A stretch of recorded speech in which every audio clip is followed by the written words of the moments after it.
जय Hind. Bajrangi study point में आपका स्वागत है। इस वीडियो में हम लोग ज्योग्राफी के कुछ इम्पॉर्टेंट कॉन्सेप्ट की बात करेंगे।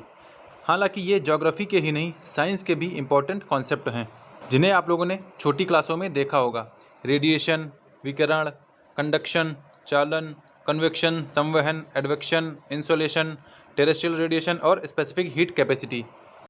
ये सभी टर्म ज्योग्राफी के और साइंस के दोनों से रिलेटेड हैं। तो जिसने आज तक साइंस ना भी पढ़ी होगी उसे भी ये कॉन्सेप्ट आज क्लियर हो जाएंगे। तो वीडियो को अच्छे से, ध्यान से और पूरा देखिएगा। हम लोग एक एक कॉन्सेप्ट को बहुत ही अच्छे से डिस्कस करेंगे ताकि आज के आज ही ये सभी आपको याद हो जाएं या पूरी तरह समझ आ जाएं। तो हमारा पहला कॉन्सेप्ट है रेडिएशन यानी विकिरण का। पहले हम लोग इसकी डेफिनेशन देख लें कि energy comes from a hot source in the form of electromagnetic waves. It does not need any medium. Sir इसमें क्या लिखा है ये तो मुझे बिल्कुल नहीं समझ में आ रहा है। ठीक है, समझाना मेरा काम है। तो विकिरण उसे कहते हैं जब कोई सोर्स गर्म होगा तो उसके अंदर एनर्जी स्टोर हो जाएगी। अच्छा, यहाँ पर हम लोग हीट बोलें चाहे एनर्जी बोलें, बात एक ही रहेगी, क्योंकि हीट होगी तो एनर्जी होगी और एनर्जी होगी तो उसमें हीट होगी। तो अगर कोई सोर्स गर्म है तो उसमें ऑटोमेटिक एनर्जी निकलेगी और वो जो एनर्जी निकलेगी वो इलेक्ट्रोमैग्नेटिक वेव्स के फॉर्म में निकलेगी, यानी विद्युत चुंबकीय तरंगों के फॉर्म में निकलेंगी। और इसमें किसी मीडियम की आवश्यकता नहीं होती, यानी वो चाहे सॉलिड हो, गैस हो, लिक्विड हो, कुछ भी हो, उसकी ज़रूरत नहीं है। बस अगर कोई सोर्स या बॉडी गर्म है तो उसमें से ऑटोमेटिक एनर्जी निकलने लगेगी और उसी निकलने वाली एनर्जी को बोलेंगे रेडिएशन यानी विकिरण। और इसके लिए कोई भी मीडियम आवश्यक नहीं है, यानी ये स्पेस में भी या वैक्यूम में भी ट्रेवल कर सकती है। अच्छा, रेडिएशन भी दो टाइप का होता है, एक शॉर्ट वेव रेडिएशन, एक लॉन्ग वेव रेडिएशन। ये देखिए, ये है शॉर्ट वेव, छोटी छोटी वेव्स यानी जल्दी जल्दी निकल रही हैं, और ये लॉन्ग वेव्स हैं, धीरे धीरे निकल रही हैं। और ये कॉन्सेप्ट आगे इंसोलेशन, सूर्यतप और टेरेस्ट्रियल रेडिएशन में भी लागू होता है, उसको भी हम लोग देखेंगे। लेकिन इसको यहाँ पे देख लें कि जैसे दो गर्म बॉडी हैं, एक बहुत ज़्यादा गर्म है, एक कंपैरेटिवली थोड़ा ठंडी है, तो जो ज़्यादा गर्म होगी उसमें से शॉर्ट वेव निकलेंगी, यानी उसमें से ज़्यादा एनर्जी निकलेगी। तो जो ज़्यादा गर्म होगा उसमें ज़्यादा एनर्जी निकलेगी, और ज़्यादा एनर्जी निकलेगी तो वो शॉर्ट वेव्स में निकलेंगी। जो कंपैरेटिवली ठंडा होगा उसमें थोड़ी कम हीट या एनर्जी निकलेगी, तो वो लॉन्ग वेव के फॉर्म में निकलेगी। यानी अगर कहीं लॉन्ग वेव का नाम आ रहा है तो इसका मतलब वो कंपैरेटिवली ठंडा है, सरफेस है, और शॉर्ट वेव का नाम आ रहा है तो इसका मतलब वो बहुत ही ज़्यादा गर्म सरफेस है। जैसे इंसोलेशन होता है तो वो शॉर्ट वेव में आता है, यानी सूर्य से अगर किरणें आती हैं तो बहुत तेज, बहुत छोटी छोटी आती हैं क्योंकि बहुत ज़्यादा गर्म होती हैं, और जब धरती उन्हें रेडिएट करती है तो थोड़ा लॉन्ग फॉर्म में, क्योंकि उसमें कंपैरेटिवली हीट कम होती है। तो ये था रेडिएशन। अब आते हैं कंडक्शन यानी चालन पे। पहले डेफिनेशन देख लें कि हीट या energy transfer from one source to another, यानी इसमें भी हीट या एनर्जी ट्रांसफर होती है एक सोर्स से दूसरे सोर्स पर, यानी heat transfer from hotter source to colder part. इसमें भी अगर दो सोर्स हैं, एक ज़्यादा गर्म है और दूसरा ज़्यादा ठंडा है, थोड़ा ठंडा है, तो गर्म वाले से हीट निकलेगी ऐसे, तो गर्म वाले से हीट ठंडे वाले पे जाएगी। तो आप कहेंगे रेडिएशन और कंडक्शन में क्या फ़र्क है? तो रेडिएशन और कंडक्शन में यही फ़र्क है कि रेडिएशन में कोई मीडियम नहीं चाहिए होता था, लेकिन इसमें मीडियम ज़रूरी है, यानी जो गर्म सरफेस होगा वो किसी न किसी के टच में होना चाहिए, तभी वो अपनी हीट ट्रांसफ़र करेगा। Substance are direct contact with each other, यानी जो दोनों चीज़ें आपस में कनेक्ट होंगी तभी हीट ट्रांसफ़र होगा। और रेडिएशन में अगर बॉडी गर्म है तो वो खुद से ही एनर्जी निकालेगी, यानी इसमें कोई मीडियम की आवश्यकता नहीं होती थी। जैसे मानिए ये थोड़ा गर्म लोहा है, ये थोड़ा ठंडा लोहा है, और इस गर्म लोहे को अगर इस पर रख देंगे तो इसकी हीट इसमें ऑटोमेटिक ट्रांसफ़र होने लगेगी, यानी ये वाला भी धीरे धीरे गर्म होने लगेगा, और ये जो गर्म है ये धीरे धीरे ठंडा होने लगेगा, और इन दोनों की हीट या एनर्जी बराबर जब तक नहीं हो जाती तब तक हीट ट्रांसफ़र होती रहेगी। और कंडक्शन मेनली सॉलिड पार्टिकल्स में ही होता है, यानी दो सॉलिड चीज़ें हैं तभी वो दोनों आपस में ट्रांसफ़र हीट का या एनर्जी का कर पाएंगी। यहाँ पर हम लोग दो एग्जाम्पल ले सकते हैं, एक तो लोहे का, एक लकड़ी का। मान लिया अगर लोहा गर्म है और उसको किसी दूसरे लोहे पर रखेंगे तो हीट या एनर्जी ट्रांसफॉर्म हो जाएगी, लेकिन अगर लकड़ी का एक टुकड़ा गर्म है, अगर उसे दूसरे लकड़ी के टुकड़े पर रखेंगे तो दूसरा वाला गर्म नहीं होगा। और ऐसा इसलिए होता है क्योंकि आयरन में इलेक्ट्रॉन और प्रोटॉन होते हैं, लेकिन लकड़ी में कोई भी फ्री इलेक्ट्रॉन नहीं होते हैं। क्योंकि लोहा कंडक्शन को अलाउ करता है इसीलिए उसे कंडक्टर बोला जाता है, और लकड़ी कंडक्टर को अलाउ नहीं करता है इसीलिए उसे नॉन कंडक्टर या इंसुलेटर बोला जाता है। तो हमारे जो भी मेटल्स हैं जैसे कॉपर, एल्यूमिनियम, जिंक, ये सब कंडक्टर हैं, और लकड़ी, पेपर, पॉलीथीन ये सब इंसुलेटर या नॉन कंडक्टर हैं। तो मुझे लगता है आपको रेडिएशन और कंडक्शन के बारे में पता भी चला होगा और इनके अंतर के बारे में भी पता चला होगा कि इन दोनों में क्या अंतर होता है। फिर बढ़ते हैं तीसरे कॉन्सेप्ट जिसे कन्वेक्शन कहते हैं, यानी संवहन। तो पहले डेफिनेशन देख लेते हैं। Transfer of heat from one place to another in vertical direction due to movement of air और फ्लूइड।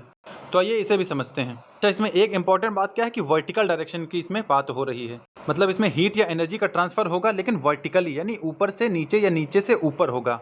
जैसे मान लिया यहाँ पर ये गर्म एयर है या गर्म हवा है। गर्म हवा है तो वो हल्की होगी तो वो धीरे धीरे ऊपर उठेगी। यहाँ से ऊपर उठी तो अगर ऊपर बढ़ेगी तो यहाँ भी जो पार्टिकल्स मौजूद हैं इसको भी वो गर्म करेगी। फिर धीरे धीरे और ऊपर बढ़ेगी तो ये इन सबको भी गर्म करेगी। यानी हीट का ट्रांसफर यहाँ से हो रहा है ऊपर तक, और ये हो रहा है वर्टिकली, यानी लंबवत हो रहा है। और ये किस कारण हो रहा है? तो ये हवा से हो रहा है। तो यानी हवा में मौजूद गर्म पार्टिकल्स ऊपर उठते हैं तो ऊपर उठ के और ज़्यादा उनको गर्म करते हैं, और ये वाले ऊपर उठते हैं तो और गर्म करते हैं उनको।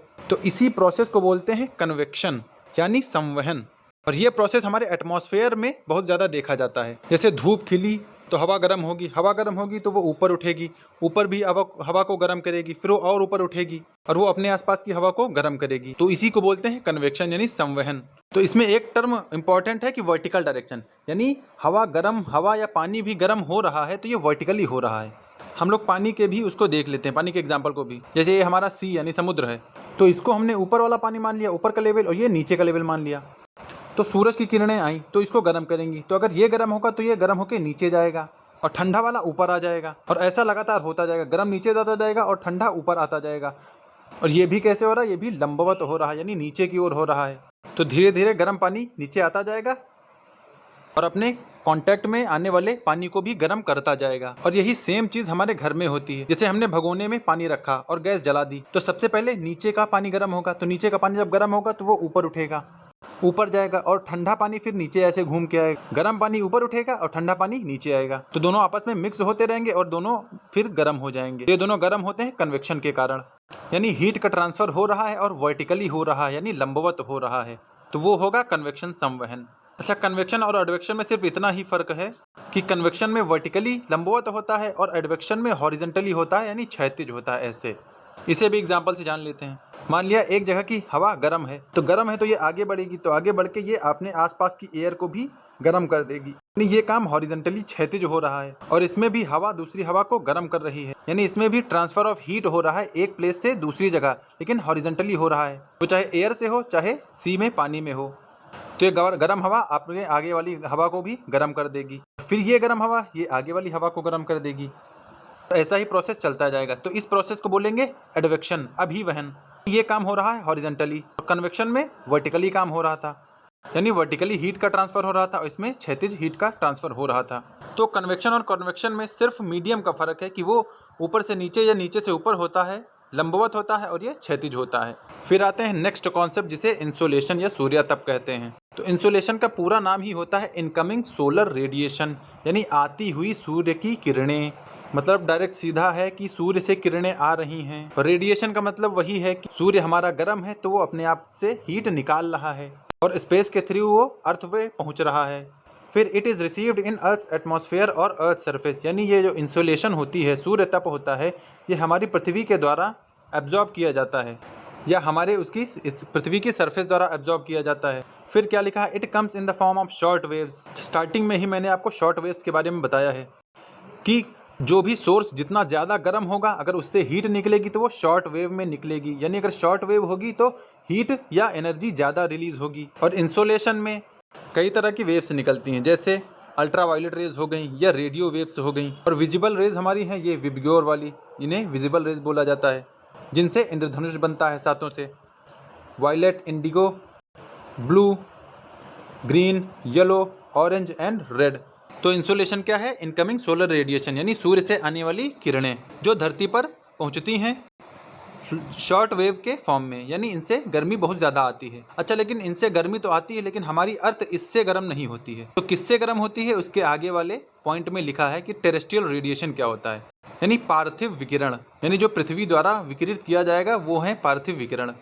तो radiation that is emitted by earth surface by atmosphere, यानी पहले सूर्य से एनर्जी आई, रेडिएशन आई, तो अर्थ ने एब्जॉर्ब कर ली, तब अर्थ के अंदर भी कुछ हीट हो गई, यानी अर्थ भी गर्म हो गई। तो जब अर्थ गर्म हो गई तो वो भी अपनी हीट या एनर्जी रिलीज करेगी, जैसा हमने रेडिएशन में देखा था कि अगर कोई भी गर्म सरफेस है तो अपनी हीट या एनर्जी रिलीज करेगा, तो हमारी अर्थ भी जब गर्म हो जाएगी तो एनर्जी रिलीज करेगी। जो एनर्जी अर्थ रिलीज करेगी उसे ही बोलते हैं टेरेस्ट्रियल रेडिएशन। और जो हमारा एटमॉस्फेयर या हमारी अर्थ गर्म होती है वो टेरेस्ट्रियल रेडिएशन से ही होती है।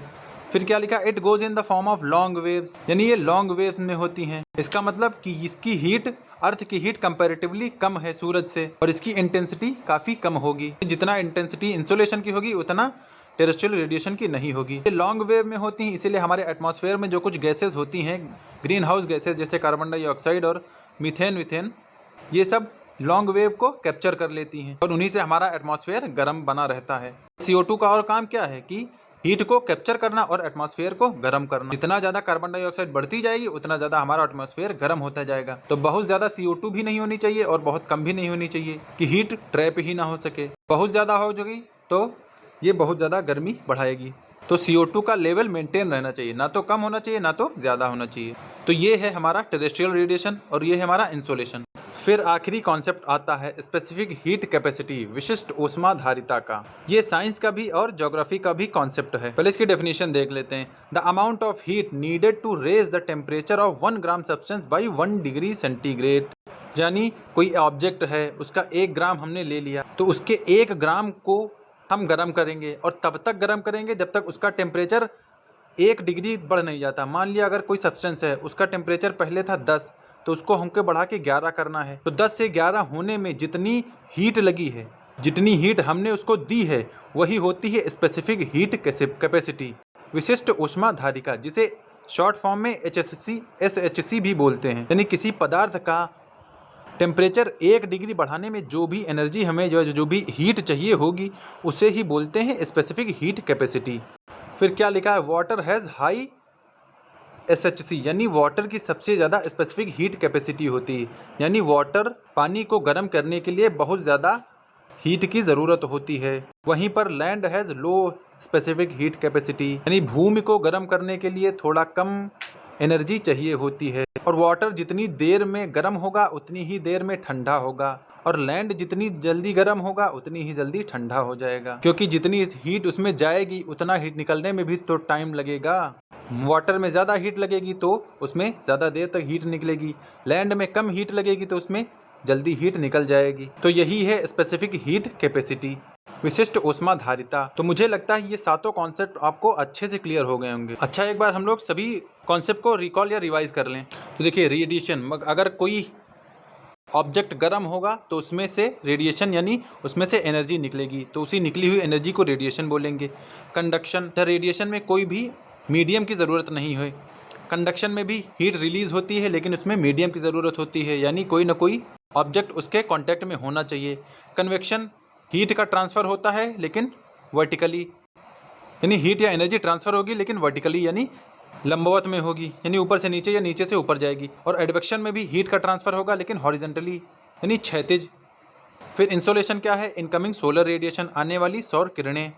और टेरेस्ट्रियल रेडिएशन जो कि अर्थ हीट होने के बाद रेडिएट करेगी, वो होगा टेरेस्ट्रियल रेडिएशन।